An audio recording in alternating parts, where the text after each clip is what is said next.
अब जो भी हमने आज अभी तक देखा वो बेसिकली इन्वेस्टमेंट के ऊपर था। अब विड्रॉल्स की आज मैंने इन्वेस्टमेंट करना शुरू कर दिया। आज मैं 40 इयर्स का हूँ और 60 इयर्स तक मैं इन्वेस्टमेंट कर रहा हूँ। और मेरे को बीच में कभी रिक्वायरमेंट हो गई तो कोई भी रीजन हो सकता है कि घर में कोई बीमार हो गया, या बच्चों को पढ़ाई के लिए चाहिए, या बच्चों की शादी के लिए मेरे को फंड चाहिए, तो गवर्नमेंट ने हमको अलाउ किया है कि हम अपनी एनपीएस स्कीम में से विड्रॉल कर सकते हैं। कंडीशन पहली कि 3 साल तक हमारा लॉक इन रहेगा, 3 साल तक हम कोई विड्रॉल नहीं करेंगे। 3 साल के बाद पूरे ड्यूरेशन में हम 3 बारी विड्रॉ कर सकते हैं। और जब भी हम विड्रॉ करेंगे वो 25% ऑफ आर इन्वेस्टमेंट हो। और अगर मैंने इन्वेस्ट किया ऐसे धीरे धीरे इन्वेस्ट करते करते मेरा इन्वेस्टमेंट 10 लाख था और उसका कॉर्पस बढ़ के 15 लाख हो गया है, 20 हो गया है, तो मैं 10 लाख का 25% as a partial withdrawal during the tenure of account opening कर सकता हूँ। और ये मैं maximum throughout the tenure 3 बारी कर सकता हूँ। और इसका बेसिक पर्पस हमारा एक ही है कि कोई इमरजेंसी नीड होगी तो ही मैं कर सकता हूँ। ये रिस्ट्रिक्शन भी गवर्नमेंट ने क्यों लगाई? गवर्नमेंट अगर इसको फ्लेक्सिबल कर देती और पार्शियल विड्रॉल में ही लोग विड्रॉ करने लगते, तो जो पर्पस है एनपीएस अकाउंट खोलने का, वो पर्पस डिफीट हो जाएगा कि by the time we reach retirement age हमारा जो कॉर्पस है वो डाइल्यूट हो जाएगा। तो इसलिए उन्होंने कहा कि आप जो भी कर सकते हैं वो 3 ही बार कर सकते हैं और maximum 25% for a particular reasons that government has already defined. मैंने कुछ आपको इमरजेंसी नीड्स बताई थी, ऐसी और भी घर बनवाना है तो हम उसके लिए भी विड्रॉल के लिए रिक्वेस्ट कर सकते हैं। तो हमारा पार्शियल विड्रॉल जब हम मेच्योरिटी पर आते हैं तो हमारा पूरा का पूरा फंड विड्रॉ होता ही है एज एग्जिट रूट। उसमें से हम मैक्सिमम 60% तक एज अ लमसम ले सकते हैं। लेकिन इसके अंदर एक कैच है कि अगर हमारा जो टोटल कॉर्पस है वो 5 लाख या उससे नीचे है तो हम पूरा का पूरा सम विड्रॉ कर सकते हैं एज अ लमसम। तब उसके अंदर 60-40 वाला रेशियो नहीं चलेगा। लेकिन वही मेरा कॉर्पस अगर 10 लाख है तो मैक्सिमम मैं 6 लाख रुपए तक विड्रॉ कर सकता हूँ एज अ कैश। और जो बाकी का बच्चा 40% है उससे मेरे को लेनी होगी एनुअली। हो सकता है कोई इन्वेस्टर या सब्सक्राइबर बोले कि मेरे को एनपीएस नहीं पसंद है, मेरे को 60 साल तक नहीं लेके जाना है, तो उस केस के अंदर आपकी जो इन्वेस्टमेंट है और आप इस सिस्टम से एग्जिट होना चाहते हैं तो आप मैक्सिमम उसके अंदर 20% as a cash lump sum withdraw कर सकते हैं। और जो बाकी बचा 80% आपका कॉर्पस है वो आपको एन्युटी के अंदर ही डालनी पड़ेगी और एन्युटी इनकम के थ्रू ही आपको वापस मिलेगा। इन केस सब्सक्राइबर कोई अनफॉर्चुनेट इवेंट की वजह से डिमाइस हो जाता है तो जो भी आपका कॉर्पस है आप अकाउंट ओपनिंग के टाइम अपने नॉमिनीज डिफाइन करेंगे। और आप इस पूरे सिस्टम के अंदर मैक्सिमम 3 नॉमिनी डिफाइन कर सकते हैं। आप उसके परसेंटेजेस भी डिफाइन कर सकते हैं कि वाइफ को 50% मिलना चाहिए, मेरे पहले बेटे को 30% मिलना चाहिए, दूसरे बेटे को 20% मिलना चाहिए। तो आप अपना कॉर्पस 3 नॉमिनीज के अंदर डिवाइड कर सकते हैं और डिमाइस पर आपको जितना भी कॉर्पस होगा वो इमीडिएटली आपके नॉमिनीज को ट्रांसफर हो जाए।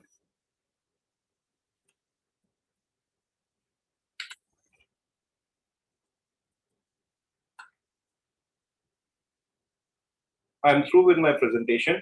I would now enable uh, all the participants कि आपकी अगर कोई भी क्वेरी है एनपीएस से रिलेटेड आप अपने को अनम्यूट कर सकते हैं और अनम्यूट करके पूछ सकते हैं।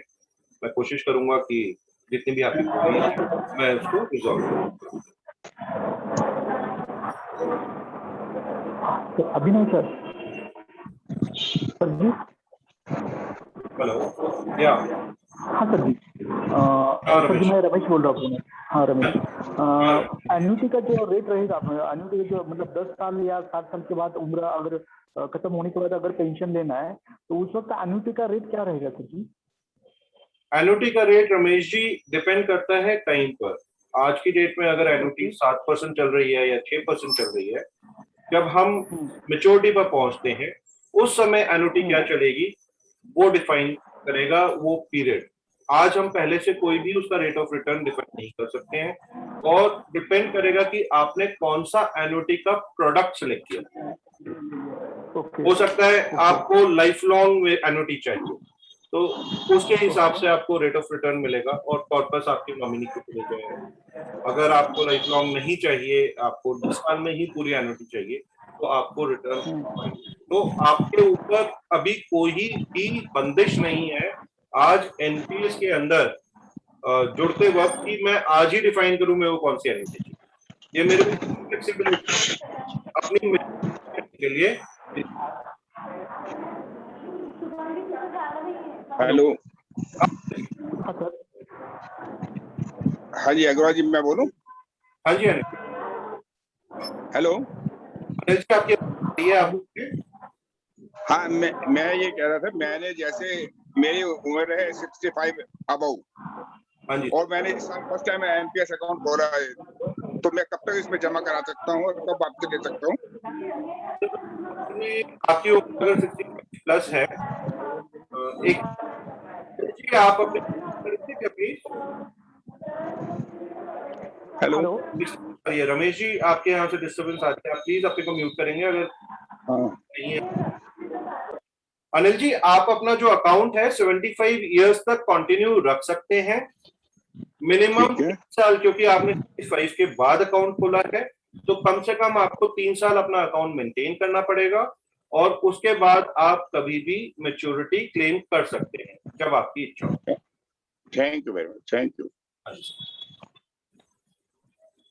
सर मेरा क्वेश्चन है बेसिकली, जैसे एम्प्लॉयर ईपीएफ डिपॉजिट कर रहे हैं तो एनपीएस लेना ऐसी सिचुएशन में एडवाइजेबल है और उसके ऊपर टैक्स बेनिफिट्स का क्या इम्पैक्ट होगा, क्योंकि 150 लाख ऑलरेडी कवर्ड है। सर मैंने जैसे प्रेजेंटेशन में बताया था, जो ईपीएफ के अंदर आपको 80C का ही बेनिफिट मिलता है, लेकिन 80CCD2 के अंदर आपको ओवर एंड अबव 80C का बेनिफिट मिलता है।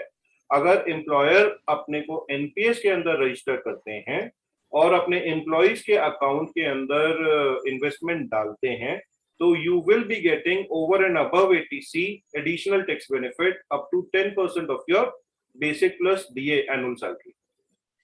हाँ जी सर, ये इस पे मेरा क्वेश्चन है, ईपीएफ वो ऑलरेडी कर रहे हैं तो इज इट पॉसिबल कि एम्प्लॉयर 2 जगह कर सकता है? आप दोनों कर सकते हैं, NPS is totally voluntary scheme sir. नहीं, एम्प्लॉयर कंट्रीब्यूशन 2 जगह जा सकता है? बिल्कुल जा सकता है सर, बहुत सारे एम्प्लॉयर्स हमारे यहाँ ऑलरेडी कर भी रहे हैं। Thank you. Hello sir ji. Sir ji hello. Ramesh ji 7 साल की उम्र होने के बाद मिनिमम कितना साल कंट्रीब्यूशन करना पड़ेगा? अगर 60 साल के बाद हमने अकाउंट खोला है तो कम से कम साल के लिए मेरे को ये अकाउंट मेंटेन करना होगा। जो पहले 10 साल का पीरियड था वो 60 साल के बाद अकाउंट खोलने पर 3 साल का वो रह जाता है और उसके बाद वो मेच्योरिटी 75 साल तक कभी भी कर सकते हैं। अगर 65 साल में अकाउंट खोला है तो 68 साल तक तो मेरे को इन्वेस्टमेंट करनी ही है, अकाउंट खोल के रखना ही है। 68 साल के बाद 69, 70, 71, 74 मैं पहुंचता हूं तो मैं कभी भी मेच्योरिटी उसको कर सकता हूं।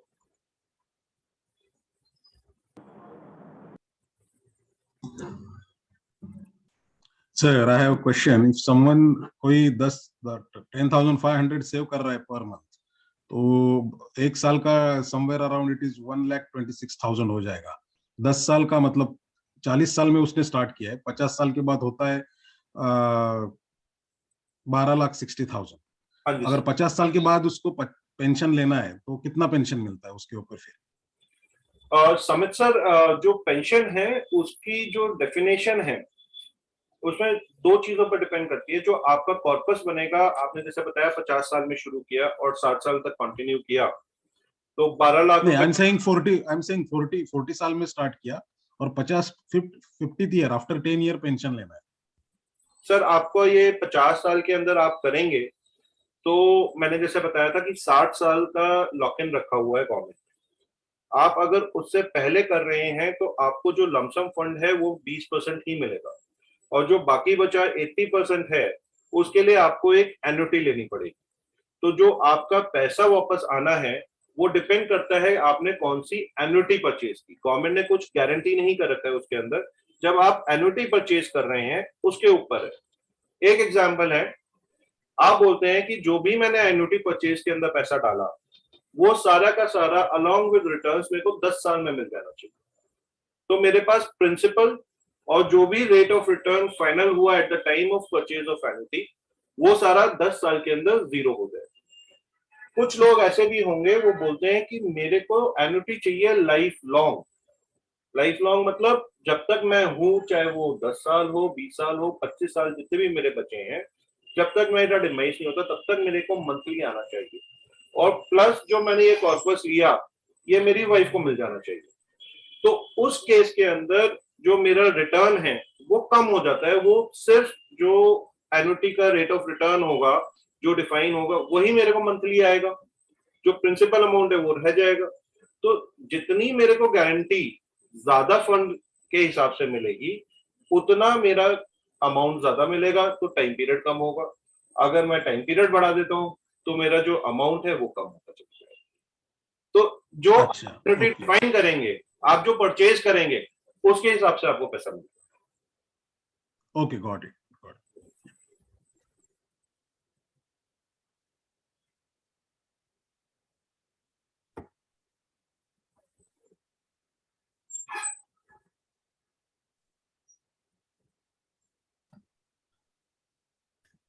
Hello, sir. Abhinav, sir. Yes sir. I am Prakash calling from Karnataka, sir. Yeah, hi Prakash.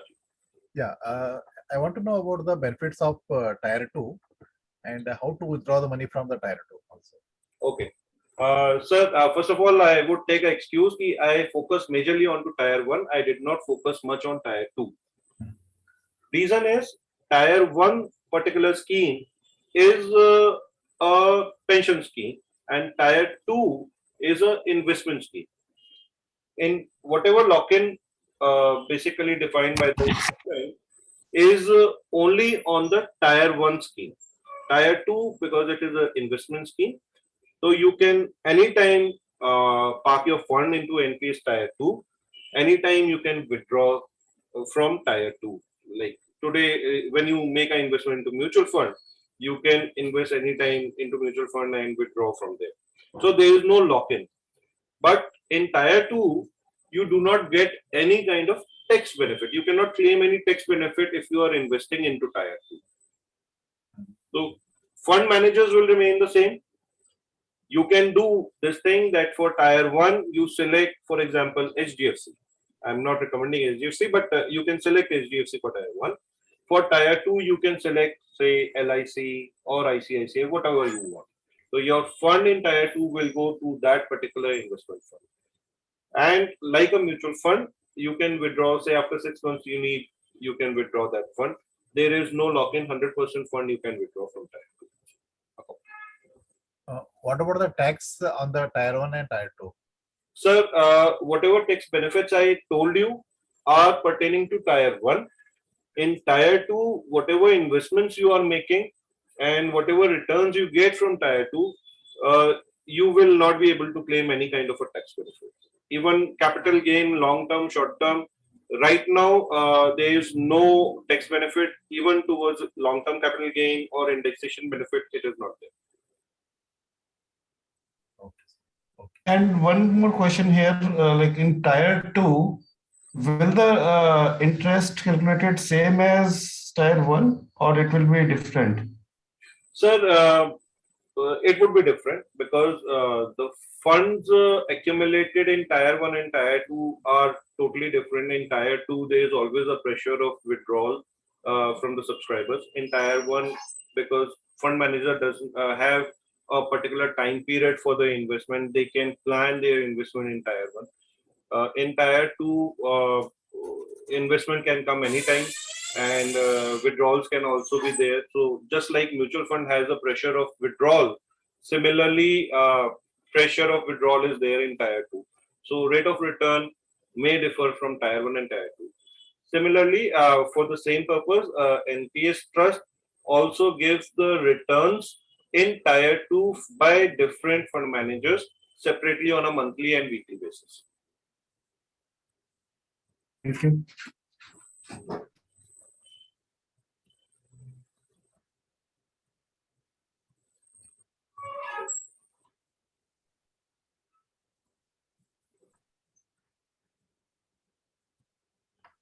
So is there any only one office in India related to NPS, government office, or any other branches are there in anywhere, like South India, anywhere? Are you talking about the point of presence or are you talking about PFRDA? That NPS government officer. Okay. PFRDA is the regulator. Their head office is in Delhi only. But Delhi. you can approach, for getting the services, you do not need to approach to PFRDA. So basically, no need for the subscribers to reach to PFRDA. But for getting the services, there is a whole lot of network of point of presence, and you can get the services from the point of presence from any part of the country. Abhipra is also providing majorly places, even in the places where we are not available. We are giving online services to the subscribers for account opening and for the subscription. So I want to know the difference between the POP and also POPSP, because Abhipra is having a POP in Delhi and a POPSP in Basically, POPSP is the branches and POP is the entity. Okay. So more the branches we open, more the POPSPs would be there, and POP is for the entity. We are Abhipra as the entity. Is there any branch in South India, sir? Abhipra?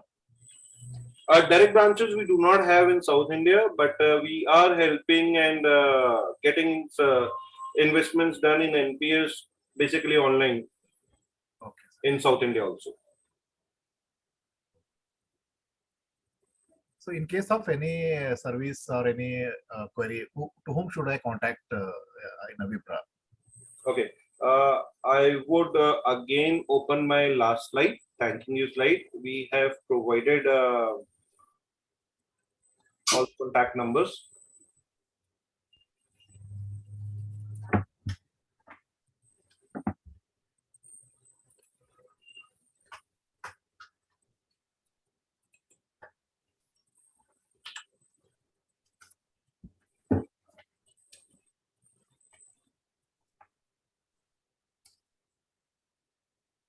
In NPS division, you can contact over here.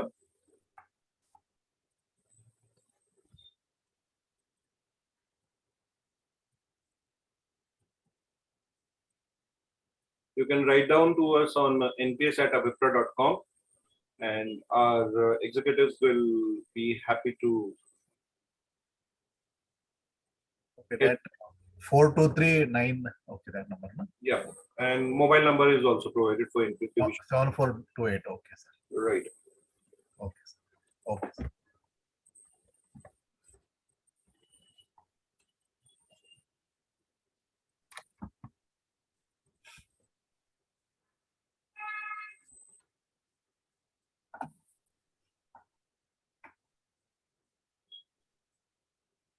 Lalit sir, आपका hand raise है. You can please ask your question. You can unmute yourself. Lalit Chaudhary sir.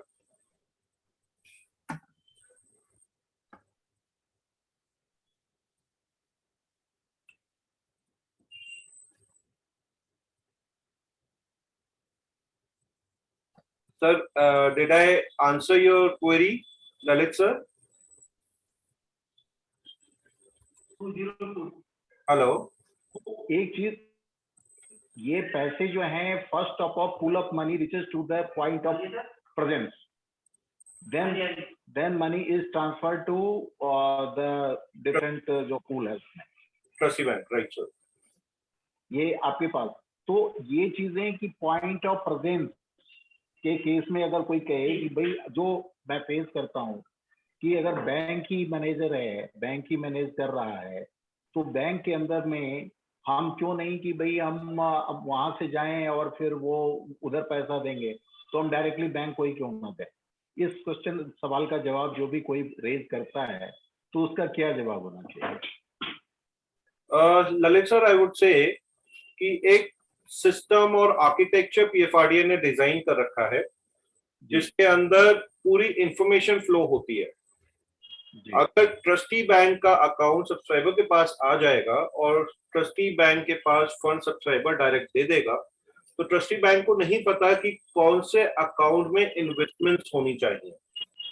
Ji. Point of presence जब आपसे fund receive करता है तो एक designated format में आपको रिसीट इशू होती है और वो सारी information we pass on to CRA, central record keeping agency, and based on that we transfer the fund to trustee bank. Trustee bank के पास किसी भी पेंशनर का ना तो कोई अकाउंट नंबर होता ना डिटेल होती, तो इसी वजह से जो पूरा सिस्टम बनाया गया है वो बनाया गया है कि पॉइंट ऑफ प्रेजेंस की ड्यूटी है कि वो इमीडिएटली जैसे ही फंड आता है इमीडिएटली डिफाइंड सीआरए को इंफॉर्मेशन दे और फंड ट्रांसफर करे ट्रस्टी बैंक को। और इसके लिए सारे प्रोसेसेस के लिए पीएफआरडीए ने एक respective turn around time define कर रखा है कि आज अगर एज अ पीओपी मेरे पास किसी सब्सक्राइबर का पैसा आता है तो नए अकाउंट के अंदर तो मेरे को थोड़ा टाइम ज्यादा मिलता है बिकॉज क्योंकि मेरे को की इन करना होता है, तो या 3 दिन का टाइम मेरे को मिल जाता है, लेकिन जो एग्जिस्टिंग अकाउंट है उसका विद इन 24 आवर्स वो पैसा ट्रस्टी बैंक के पास जाना चाहिए और इसकी मंथली इन्वेस्टमेंट टू इन्वेस्टमेंट मेरे को रिपोर्ट देनी पड़ती है पीएफआरडीए एंड इन्वेस्टर्स को। ठीक है। अब दूसरी चीज थी कि अगर जैसे इसके अंदर में रिक्वायरमेंट ये था कि भाई सबको पेंशन का ये लाभ सब उठाते, तो इसमें बेसिक क्राइटेरिया लाइक कि जो नीचे के हम गरीबों का चाहते हैं कि जो ये जितने भी हैं अनऑर्गेनाइज सेक्टर के अंदर में, गरीब नहीं के अनऑर्गेनाइज सेक्टर के अंदर में, तो उनके लिए क्या क्राइटेरिया है, उनके पास क्या क्या होना चाहिए, लाइक बैंक अकाउंट, आधार, पैन, ये सारी चीजें? बिल्कुल सर, आधार कंपल्सरी नहीं है, लेकिन धीरे धीरे गवर्नमेंट इस तरीके से पॉलिसीज लेके आ रही है कि आधार हर चीज में नेसेसरी होता जा रहा है एज अ आईडी प्रूफ। मेरे को आईडी नहीं है, एक मेरे को आईडी प्रूफ चाहिए, एक एड्रेस प्रूफ चाहिए। तो पैन बेसिकली जो इन्वेस्टर लेना चाहते हैं टैक्स बेनिफिट उसको तो पैन देना जरूरी ही है। और एक बैंक इसलिए मेरे को रिक्वायर्ड है कि कल अगर मैच्योरिटी होगी तो पीएफआरडीए या NPS system does not give cash back to the subscriber. तो एक का खाता जरूर चाहिए जहां पर आपकी मैच्योरिटी का सम ट्रांसफर किया जा सके जब आप मैच्योर हो जाते हैं। तो इसके अलावा फोटोग्राफ भी होती हैं, पूरा फॉर्म है दैट सिस्टम हैज गिवन। हाँ, वो तो फॉर्म मुझे दिख गया है। हाँ, तो ये सबके लिए चाहिए कि भाई चलिए ठीक है, पैन का एज सच वैसे पैन मैंडेटरी नहीं है, पैन एंड आधार मैंडेटरी नहीं है, लेकिन सर एक आईडी प्रूफ तो चाहिए ना। आधार नहीं देना होगा तो कुछ और देना पड़ेगा आपको। लाइक वोटर आईडी देता है, वो वोटर आईडी देता है। हाँ जी, तो वो चलेगा एड्रेस और उसमें फॉर्म के अंदर डिफाइन कर रखा है कि क्या क्या डॉक्यूमेंट्स मेरे को चाहिए। If you give me the leverage I can open the form and open all the documents required. ठीक है सर, मैं उसको देख लूंगा, फॉर्म मेरे पास आया हुआ है, मैं उसको देख लूंगा। दूसरी चीज थी कि जो ये टैक्स बेनिफिट के अंदर में लॉक इन पीरियड 3 इयर्स की होनी चाहिए। अगर हम टायर 1 में हम करते हैं उसमें हमें 50,000 का एडिशनल एडिशन के अंदर मिलता है, ठीक है, तो उसमें 3 साल की लॉक इन होती है ना कि भाई 3 साल एटलीस्ट पैसा रहेगा, तो हम उस पैसे को रिलीज कैसे कर सकते हैं जो इन्वेस्टमेंट है। सर मैंने बताया था कि पार्शियल विड्रॉल गवर्नमेंट ने अलाउ किया है, बट जो मेरी इन्वेस्टमेंट है मैं वो पूरी की पूरी विड्रॉ नहीं कर सकता पार्शियल विड्रॉल। मैं एक पर्टिकुलर पर्पस के लिए ही कर सकता हूँ, मतलब जो भी इमरजेंसी नीड फंड, जैसे फॉर एग्जांपल मेडिकल नीड आ गई, या फिर बच्चों की एजुकेशन के लिए मेरे को पैसा चाहिए, या मेरे को घर कंस्ट्रक्ट करना है उसके लिए मेरे को पैसा चाहिए, तो मैं पूरे टेन्योर के अंदर 3 बारी विड्रॉ कर सकता हूँ 25% ऑफ माय इन्वेस्टमेंट। मतलब अगर मैंने 1 लाख रुपए इन्वेस्ट किया या मैंने 5 लाख रुपए इन्वेस्ट किया और वो कॉर्पस बन गया 7.5 लाख रुपए या 10 लाख रुपए, तो 5 लाख का ही 25% मैं विड्रॉ कर पाऊंगा, इमरजेंसी रिक्वायरमेंट्स। अच्छा, और एक विड्रॉल और दूसरे विड्रॉल में 5 साल का डिफरेंस होना चाहिए। बिल्कुल सर, बिल्कुल सर, ना 5 साल से कम का नहीं। बिल्कुल सही कह रहे हैं। ठीक है सर, बस इतना ही था। अविनाश ग्रीवांसेस की अभी छोटी सी एक रह गई थी। ग्रीवांसेस की जो सेल है, जैसे सारे उसमें रहती है, जो अथॉरिटी है इंश्योरेंस में, IRDA है या टेलीफोन रेगुलेटरी अथॉरिटी का है, डिफरेंट ग्रीवांसेस सेल है। तो इसी तरह PFRDA की ग्रीवांसेस सेल क्या है सर? कहीं पे उसको कुछ सर्विस आती है? सर आपकी क्वेरी हो गई, मैं अब सर जितनी ग्रीवांसेस उसके लिए पॉलिसी गवर्नमेंट ने बना रखी है। पहले तो आपका पॉइंट ऑफ प्रेजेंस जो आपको सर्विस दे रहा है, आपकी जो ग्रीवांस है पॉइंट ऑफ प्रेजेंस के पास जाएगी।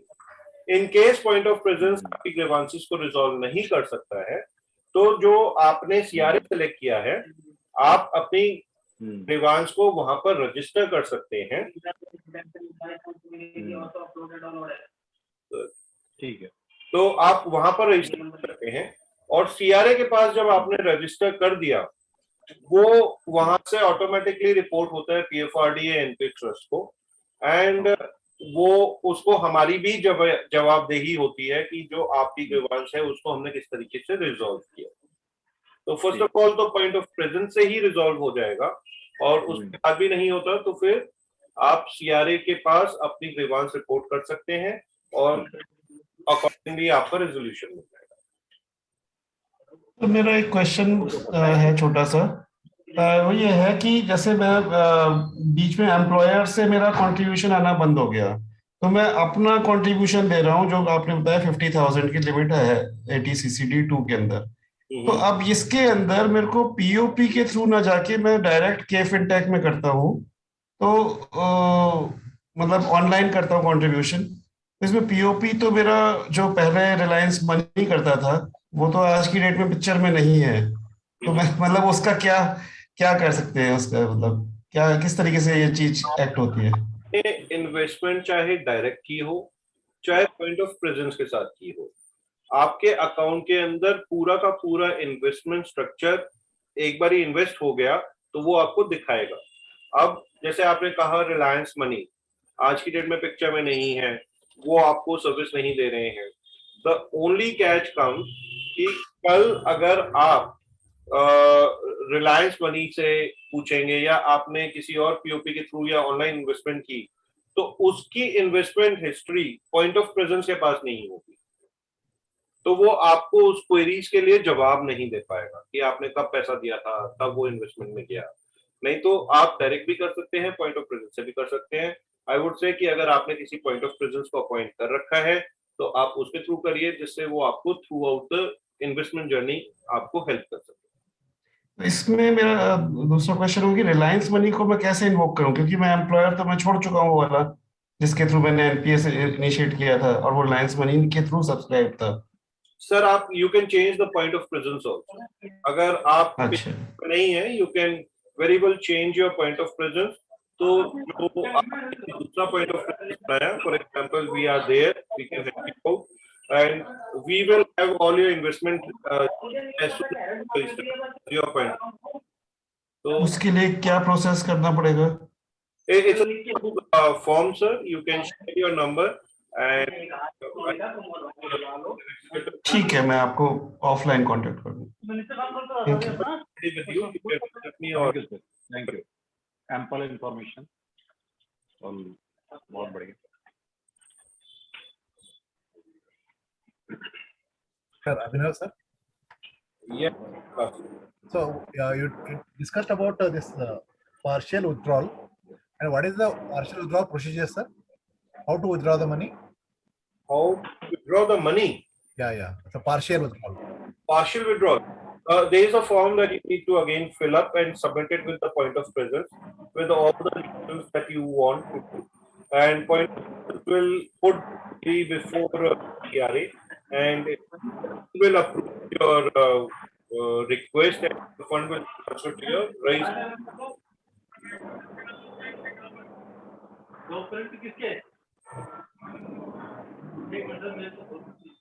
Am I clear, Prakash? Sound clear नहीं है, sir. आवाज clear है? Should I repeat? Please once again, sir. Repeat. Sir. Okay. Sir, you will be making a request to point of presence like ABIPRA, and that form needs to be filled and submitted to us. We will process your request and send it to CRA for further approval. It is not POP has the authority to approve the withdrawal. If it is approved, your fund will directly come into your bank account. Is there any online withdrawal facility, sir? Online you can also raise this query online through their online portal, CRA, whichever CRA you have selected, on that portal also you can request your partial withdrawal. Sir, one more thing is whenever we request for any modification of subscriber details, like Aadhaar number, PAN number, etc. So whether that is correction is done by the ABIPRA or like a POP or the PFRDA? No, sir. Correction is done by POP based on the documents submitted by you, and that record is registered. Like whatever the changes in your details are done by POP and submitted to the respective CRA for updation in the database. Okay, sir. Okay.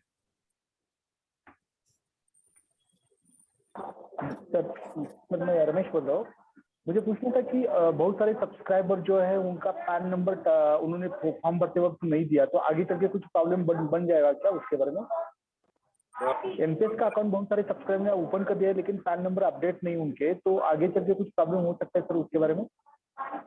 Sir अगर PAN number updated नहीं है तो वो tax claim नहीं कर पाएंगे. उनको अपना पैन नंबर अपडेट करवाना पड़ेगा, तभी वो टैक्स बेनिफिट क्लेम कर पाएंगे. और इन फ्यूचर अगर पैन नंबर है तो I would advise all the subscribers to get it registered, क्योंकि सब कुछ पैन और आधार लिंक होता चले जा रहा है. प्रॉब्लम है दिक्कत की अनऑर्गेनाइज सेक्टर में बहुत बार मतलब आधार कार्ड है लोगों के पास लेकिन कई बार पैन नंबर नहीं रहता, वो प्रॉब्लम है. इसमें पूछा कि आगे चल के कुछ हो सकता है, उसके बारे में कुछ प्रॉब्लम तो नहीं बढ़ेगा, वो मेरा कहने का मतलब था. सर आज के सिनेरियो में मैं कुछ प्रिडिक्ट नहीं कर सकता इस बारे में. Okay.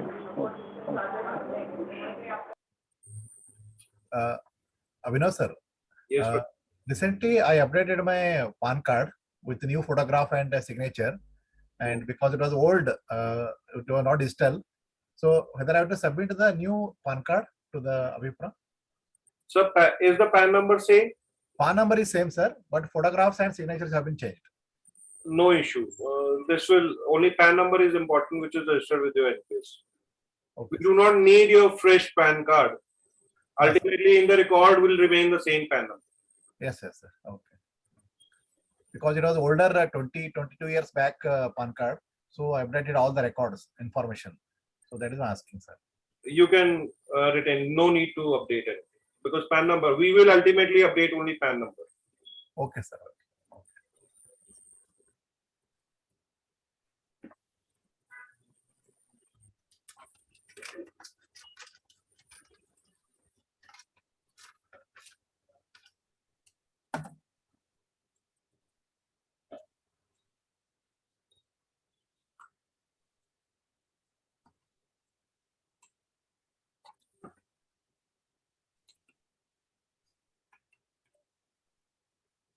Any other queries? Abhinav, Hanji. whether NPS account can be opened without PAN number? हाँ जी, because a PAN number is required only in case we need tax benefits. अगर PAN number उसमें नहीं है तो tax benefits claim नहीं कर पाए. हाँ सर, हेलो हेलो हेलो हाँ, रमेश जी. Hello sir. हाँ जी रमेश जी. Okay okay. मुझे सर थोड़ा सा ये पूछना था कि अभी सब्सक्राइबर रजिस्ट्रेशन फॉर्म जो एग्जिस्ट जो है वही रहेंगे या कुछ चेंजेस होने वाले हैं? इसके बारे में कुछ अपडेट है आपके पास? आपके पास सर? अभी हमारे पास 2 CRAs थे, अब ओके थर्ड आ गए, तो डेफिनेटली फॉर्म के अंदर भी कुछ चेंजेस हैं. पुराना वाला फॉर्म आज में एक्टिव. सर वॉइस ब्रेक हो गया क्या क्या बोल रहे हैं? मतलब फॉर्म चेंज हो सकते हैं मतलब आने वाले कुछ दिन में? ओल्ड फॉर्म नए चेंजेस में नहीं आया है. ठीक है सर, ठीक है सर, ठीक. अविनाश सर, मैं हेलो सर. हाँ जी सर. मैं प्राइवेट ऑर्गेनाइजेशन में काम करता हूँ. मैं 80 CCD 1B में 50,000 इन्वेस्ट करता हूँ total. So is there any other investment option in NPS? आप 80 CCD 1B के अंदर अभी आप कर रहे हैं. 50,000 मैक्सिमम लिमिट तो 50,000 है ना उसमें? हाँ, you can ask your organisation to register into NPS और आपकी सैलरी का 10% एडिशनल आप उसमें क्लेम कर सकते हैं. So the private organization can also register in NPS? हाँ जी sir. Private organization need to first register and then only they will invest into your NPS account. Okay, sir. Okay.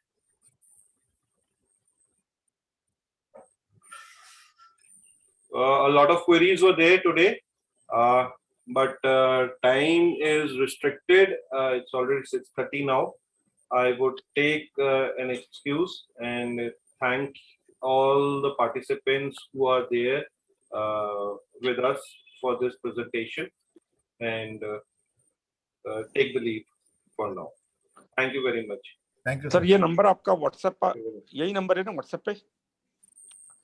98180 80700. Yeah, it is the same number which is there on the WhatsApp, na? Yes, sir. Okay. Okay. And we will communicate with you on the WhatsApp, sir, please. Okay, thank you. Thank you very much. Very nice presentation. Thank you very much, sir. Thank you.